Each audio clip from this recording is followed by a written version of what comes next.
Namun guru besar psikologi Universitas Gadjah Mada, Kuncoro Suparno, malah mendapat teror berupa pesan hinaan dari orang tak dikenal. Pesan-pesan yang disampaikan melalui aplikasi WhatsApp dan media sosial lainnya diduga terkait keterlibatan Kuncoro dalam menyampaikan seruan dari kampus yang mendorong upaya menyelamatkan demokrasi. Selain itu, ada orang yang tidak dikenal juga sempat mencari Kuncoro di kampus. Ada tiga, yang satu media, ada dua media, yaitu satu media Instagram dan satu WA. Yang kemudian yang ketiga, kedua model kedua tadi didatangi di kantor itu. Tetapi di kantor itu sebenarnya saya yang ragu-ragu. Yang pertama adalah tadi memberikan nomor, kemudian tidak pernah ada janji. Saya biasanya mesti dengan janji. Tetapi dari sini sebetulnya saya sama sekali tidak takut, karena sekali lagi teman-teman saya banyak. Seruan moral dari kalangan akademisi harus disikapi bijaksana. Pemerintah harus menanggapinya sebagai bentuk partisipasi publik yang kritis untuk pemerintahan yang lebih baik. Tim Liputan Kompas TV. Saudara Guru Besar Psikologi UGM Kuncoro dapat pesan caci maki usai terlibat dalam aksi Civitas Akademika yang mendorong soal penyelamatan demokrasi Indonesia. Seperti apa bentuk terornya dan bagaimana pemerintah melindungi warga negaranya? Kita akan bahas bersama Guru Besar Psikologi UGM Kuncoro Suparno dan tenaga ahli utama KSP Johannes Joko. Selamat malam Pak Kuncoro, selamat malam juga Mas Johannes Joko. Selamat malam Mbak Livi. Selamat malam. Prof Kuncoro, sehat selalu Prof. Saya ke Pak Kuncoro dulu ya, Mas Johannes. Iya Mbak. Pak Kuncoro, jadi kapan pesan caci maki itu diterima dan melalui media apa saja? Oke, saya mendapatkan pesan caci maki itu 2 kali. Saya senang malahan mendapat caci maki itu karena saya bisa tahu karakternya, siapa dia, malah saya gunakan sebagai objek belajar saya. Saya menemukan ada 2 bentuk kegiatan yang seperti itu. Yang satu itu saya mengistilahkan sebagai lone wolf, yaitu yang mereka punya rasa pendukung setia, itu pendukung setia yang dia berjuang sendirian. Ini justru yang terjadi setelah pencoblosan, setelah saya membaca bersama-sama teman dari UGM melakukan UGM menggugat. Dan itu bahasanya itu tidak terlalu kasar, saya masih bisa menerima, tapi dia menuduh bahwa saya adalah pendukungnya 03, saya mau cari jabatan, dan kemudian dikatakan sudah tua, nggak tahu diri, seperti itu. Ini masih relatif sopan, dia sendiri. Tetapi yang lebih ngeri sebetulnya, dan ini tadi melalui WhatsApp, sehingga nomornya masih bisa dilacak, dengan mudah dilacak. Tetapi yang kedua, yang pertama itu menggunakan dengan IG Instagram, ya, dengan melalui Instagram itu mereka tersistem, tidak hanya 1-2 orang. Ketika saya ngomong begini langsung berapa orang nimbrung saya, dan itu saya katakan adalah kelompok-kelompok buzzer.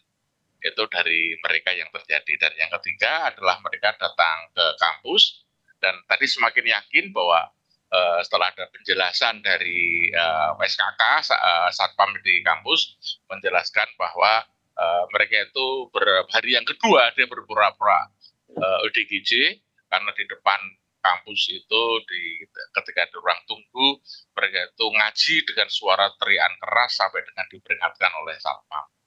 Oke, Prof, gini, yang kedua tadi itu kan Anda katakan buzzer, tapi yang pertama Anda sempat katakan bahwa Anda mengetahui orangnya. Yang ketiga ini kan orangnya datang ke kampus, artinya lebih mudah teridentifikasi. Yang pertama sama yang ketiga orangnya sama nggak, Prof? Bukan begitu, Mbak. Jadi yang pertama itu adalah mereka itu yang buzzer itu adalah kelompok yang datang sebelum, mereka tidak datang, mereka tuh melalui IG itu menjelek-jelekan saya. Oke. Gitu. Melalui 2 forum, satu IG, murni IG, yang satu itu masuk reelsnya saya yang mengirim reels tentang cucu saya. Baik. Yang ini tidak etis, gitu. Kemudian yang kedua itu orang yang datang kepada saya di kampus dan saya tidak pernah ketemu dengan dia karena tidak pernah ada perjanjian. Nah, yang setelah coblosan, setelah saya menggugat, itu baru yang kedua, yang itu lone wolf, itu yang melalui WhatsApp itu. Dan yang WhatsApp ini, yang Prof sempat katakan, Prof bisa identifikasi orangnya, ini beda dengan orang yang datang ke kampus ya, Prof? Beda. Yang ini saya berani, Mbak, karena dia menggunakan logo KPK. Dan dia tidak tepat menggunakan logo KPK untuk kasus yang seperti ini. Karena itu saya lawan dan kemudian saya katakan, saya laporkan, malah dia mengkeret. Kemudian setelah itu dia tidak mau bicara lagi. Pakai logo KPK, petinggi KPK, Prof? Bukan, dia mengatakan sebagai layanan masyarakat KPK. Gitu. Kemudian saya lacak, kemudian saya tahu namanya siapa dia, kemudian dari lacaan itu saya diberi juga teman-teman dari Polda. Kemudian saya lacak namanya ini dari sini, halo Mas ini, gitu, apa kabar? Itu diam gitu dia. ASN, Prof? Apanya? ASN, bukan? Bukan. Tapi memang itu yang kedua itu memang di label penipu oleh teman-teman dari Polda. Oke, saya ke Mas Yohanes ya. Mas Yohanes, kalau kita melihat teror seperti ini, bagaimana kemudian bentuk perlindungan dari negara? Yang pasti begini dulu lah Mbak, kita sepakat dulu lah, saya sama Prof Kuncoro ini kalau urusan demokrasi kita sepakat dulu lah Prof, bahwa esensi demokrasi itu kan kebebasan berpendapat, kebebasan berekspresi gitu. Ya, sehingga segala bentuk pendapat, masukan, kritik itu harus betul-betul kita jaga sejauh memang itu bukan cacian, makian, fitnah, kebencian, dan kebohongan. Maka dalam konteks apa yang disampaikan oleh Prof Kuncoro dan teman-teman guru besar, baik di UI maupun di UGM, itu harus kita lihat ini sebagai sebuah vitamin bagi demokrasi kita, vitamin bagi kemajuan bangsa kita. Lah tentu Mbak, dalam setiap ketika kita masuk ke ruang publik dan kita memberikan pendapat, bukan hanya Prof Kuncoro, Prof, saya pun juga ketika saya masuk ke ruang publik itu pasti akan menimbulkan pro dan kontra. Ada yang mendukung, ada yang tidak mendukung. Dan yang ketika itu tidak mendukung ya ekspresinya macam-macam seperti yang tadi disampaikan oleh Prof Kuncoro, ada yang japri langsung, ada yang melalui akun sosial media kita. Tetapi yang ingin kami tegaskan beginilah Mbak, apapun yang dialami Prof Kuncoro ataupun itu bukan bagi kami, itu harus kita lihat, janganlah itu di framing seolah-olah itu dilakukan oleh kelompok atau pihak yang dikritik oleh Prof Kuncoro begitu. Karena komitmen kami, sekali lagi Prof, komitmen kami kantor staf presiden, komitmen kami pimpinan kami Jenderal Muldoko itu jelas sekali bahwa apapun yang terkait dengan kebebasan berpendapat, kritik, caci, kritik, masukan itu harus betul-betul dikawal dan dilindungi. Oke. Itu poinnya, Mbak. Mbak Livia, kalau masalah perlindungan, saya ingin menyampaikan sesuatu. Saya mengucapkan terima kasih yang sebesar-besarnya dan hormat saya kepada Bapak Kapolda DIY. Dia tadi pagi, beliau mengirimkan kepada saya, karena berita di luar sudah bertebaran, Pak Kapolda, Pak Suwonto Nainggolan itu mengirimkan kepada saya perlindungan kepada saya. Bahkan beliau sudah menyampaikan kepada Kapolres untuk membantu saya, mengawasi saya. Dan ini membuat saya tidak takut. Karena inilah sering saya katakan bahwa saya adalah sebagai warga negara masyarakat. Pasal 13 Undang-Undang Nomor 2 tahun 2002 itu setiap warga negara berhak mendapat perlindungan dari kepolisian. Saya butuh perlindungan kepolisian. Kenapa? Karena saya memiliki pemimpin yang mengacaukan kehidupan politik Indonesia.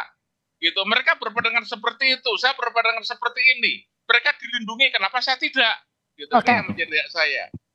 Prof, gini Prof, yang jadi pertanyaan saya, apakah yang mendapat ancaman itu hanya Prof saja atau rekan-rekan sesama akademisi yang juga ikut menyuarakan aksinya, ikut sama-sama diteror? Kalau yang itu aksinya, saya belum pernah mendengar. Tapi yang kalau misalnya kemarin dari Pak Fahri dari Universitas Andalas, mereka juga menyampaikan, dan kita sama saja bahwa ini sebutnya teror ini vitamin kok Mbak, buat kita Mbak. Buat saya sekali lagi untuk model belajar, untuk penyemangat. Kenapa? Karena memperjuangkan kebenaran, keadilan itu kita tidak boleh menyerah. Dan ini adalah salah satu bentuk dari tugas kami, mencerdaskan kehidupan bangsa. Tugas kami sebagai benteng etika, tugas kami sebagai penjaga etika dan sebagainya, itu adalah tugas kami. Maka kami tidak akan mundur langkah pun, Mbak. Nah, itu dia yang jadi pertanyaan saya selanjutnya. Artinya kalau Prof tadi katakan ini sebagai vitamin, setelah ada ancaman bertubi-tubi ini tidak akan membuat Prof mundur untuk mengkritik pemerintah untuk lebih baik. Loh tadi kan saya malah justru saya gunakan sebagai objek belajar kok Mbak. Ya. Saya banyak belajar yang ada di sini. Saya bisa merasakan gitu dan siapa dia ketika saya kejar dia siapa. Baik. Gimana Mas Yohanes? Ya udah benar itu Prof, yang namanya memberikan sesuatu demi kemajuan bangsa dan negara jangan pernah takut Prof. Komitmen kami pemerintahan Presiden Jokowi itu udah jelas bahwa terkait kebebasan berpendapat, berekspresi itu betul-betul dilindungi. Lihat saja berapa banyak cacian, makian, bahkan kritik yang dialamatkan kepada Bapak Presiden Jokowi. Pernah nggak beliau membawa itu ke dalam ranah hukum, dan inilah yang harus sama-sama kita jaga begitu Prof, bahwa ada perbedaan pendapat antara saya mungkin dengan Prof Kunchoro, yaitu adalah perbedaan pendapat yang perlu kita dialogkan, dan pada titik itu pintu-pintu dialog bahkan kantor staf presiden itu membuka pintu dengan sangat lebar sekali. Mari apa-apa saja yang menjadi perbedaan, apa-apa saja yang menjadi kritik untuk kita dialogkan. Karena tidak bisa perbedaan-perbedaan ini hanya diramaikan di ruang publik tanpa kita berdialog dan mencari solusi-solusi terbaik bagi kemajuan bangsa. Begitu Mbak Livi. Artinya kalau ada kritikan harus dijawab dengan solusi dan juga aksi yang nyata begitu ke depannya. Terima kasih Prof Kunchoro, terima kasih juga Mas Yohanes sudah bergabung bersama kami di Sapa Indonesia Malam. Sehat-sehat selalu.